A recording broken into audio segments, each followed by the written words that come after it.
вечер од Вашингтон, ова е ТВ журналот на Гласот на Америка на македонски јазик News Flash, а јас сум Лилица Китановска. Майкл Джексон конечно е погребан, синоќа на приватна церемонија, но пред тоа да чуеме што се случува во Авганистан и во Северна Кореја. 90 лица, меѓу кои има и цивили, загинале во напад што го извршил НАТО во петокот, погодувајќи цистерна со гориво, соопштија афганистански лица.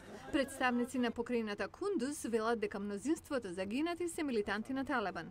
Представници на НАТО потврдија дека го наредиле нападот со цел да удрат врз милитанти кои грабнале 2 цистерни со гориво. НАТО во моментов се обидува да утврди дали во нападот загинали и цивили. Северна Кореја вели дека е во последна фаза на процесот на збогатување на ураниум, што би можел да ја донесе чекор поблиску до изработка на нуклеарна бомба. Во изјавата на Државната корејска централна новинска агенција се навидува дека експерименталното збогатување на ураниум успешно навлегло во завршна фаза. Во неа стои и дека Северна Кореја е подготвена и за санкции и за диалог со земјите кои се стремат да ја запрат да дојде до нуклеарно оружје.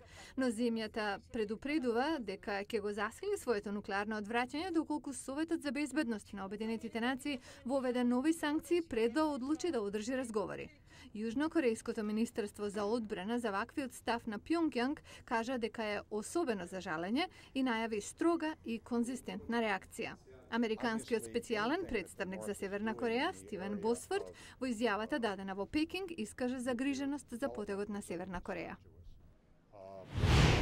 Поп иконата Майкл Джексон беше погребан на гробиштата Форест Лон во Лос Анџелес, попознати како вечно почивалиште на многу славни лица.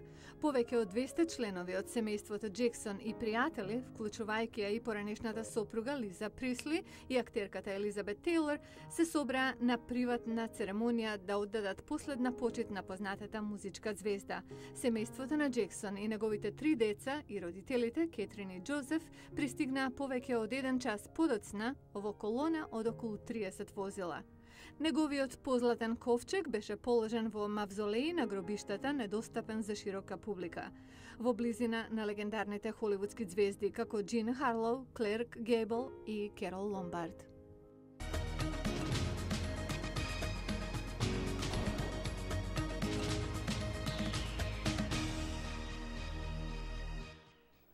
Американскиот потпредседател Џо Бајден вели дека владините 787 милиарди долари помош за стимулирање на американската економија покажале подобри резултати од колку што се очекувало. Еве на што тој го темели ова тврдење.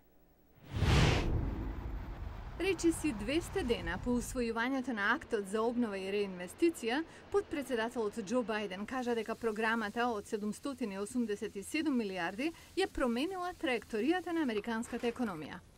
Наместо да зборуваме за почеток на депресија, зборуваме за крај на рецесија, на 8 месеци по доаѓањето на функција. Но програмата за 2-годишно креирање работни места и потрошувачка беше предмет на остра дебата.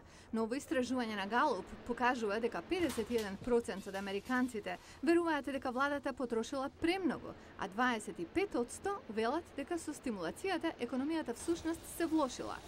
Републиканците исто така го критикува актот како збир од разединети програми, но Бајден вели дека стимулативниот пакет ја одразува комплексноста на американската економија. But the fact is, the Recovery Act is a multifaceted. Документот, вели тој, не рефлектира недостаток на дизајн. Документот е дизајнот.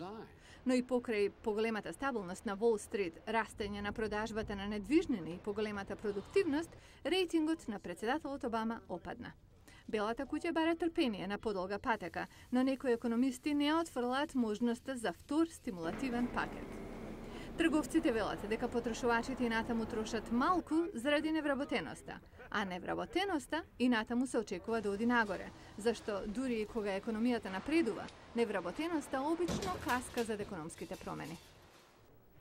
И во Британија старите и омилени институции не се имуни на економското забавување. Факт, британските пабови се затвораат со алармантно темпо. Само лани 2400, оставајќи 24.000 луѓе без работа.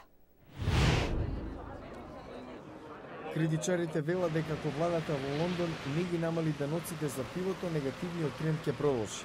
Стотици години британските пабови се центар на социјалниот живот, место за кригла пиво и убав разговор. Но на британските пабови им се заканува затварање поради забраната за пушење и високите даноци за пивото.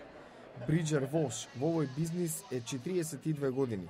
Таа вели дека се менува културата на пабовите. Луѓето не одат повеќе во пабови како порано на начин на кој тоа го правеа со години. Тие сега одат во ресторани.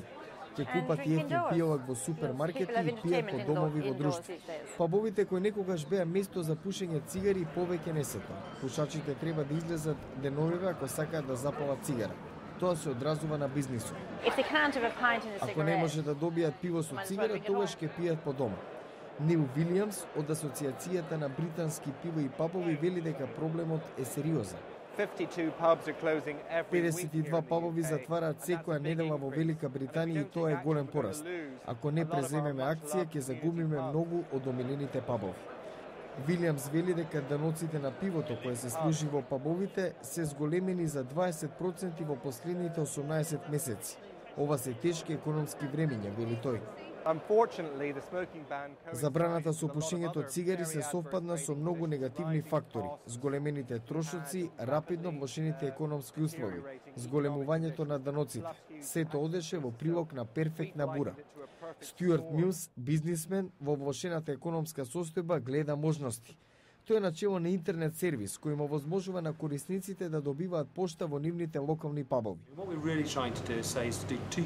Се обидуваме да постигнеме две работи. Повеќе луѓе почесто да доаѓаат во пабови, но и да им помогнеме на пабовите да зацементираат позицијата како стожер за дружење на локалната заедница. Баровите за вино од неодамна ги преземаат муштериите од пабовите. Сепак британската љубов за пива и ретките летни денови навестуваат дека бизнисот никогаш нема да пропадне. Барем така се надеваат сопствениците на пабовите. Во понеделник во Newsflash, рак на мозокот не секогаш смртоносна болест.